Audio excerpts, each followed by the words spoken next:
Sur les 10 études examinées, 5 comparaient le dépistage du cancer bronchopulmonaire par tomodensitométrie à la prise en charge habituelle en l'absence de dépistage.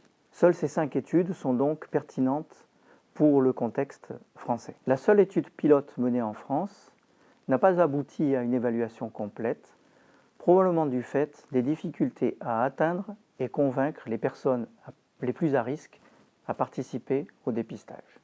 Ces difficultés d'atteindre et de convaincre les personnes les plus à risque de participer au dépistage ont d'ailleurs été observées dans la plupart des autres études.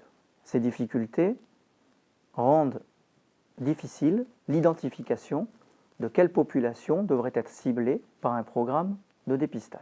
La fréquence des faux positifs était toujours très élevée, notamment au premier tour de dépistage. Les quelques études qui ont documenté, au moins partiellement, les effets indésirables du dépistage indiquent un risque important de complications, dont une grande proportion de complications graves.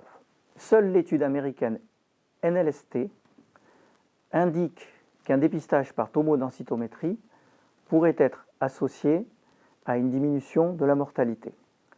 Les conditions de réalisation du programme et de cette étude ne sont cependant pas représentatives du contexte français. De plus, aucune étude n'apporte tous les éléments nécessaires à la documentation du rapport bénéfice sur inconvénient d'un programme de dépistage par la tomodensitométrie, comparé à l'absence de dépistage. En résumé, on ne sait pas s'il peut y avoir un bénéfice à dépister les grands fumeurs par tomodensitométrie.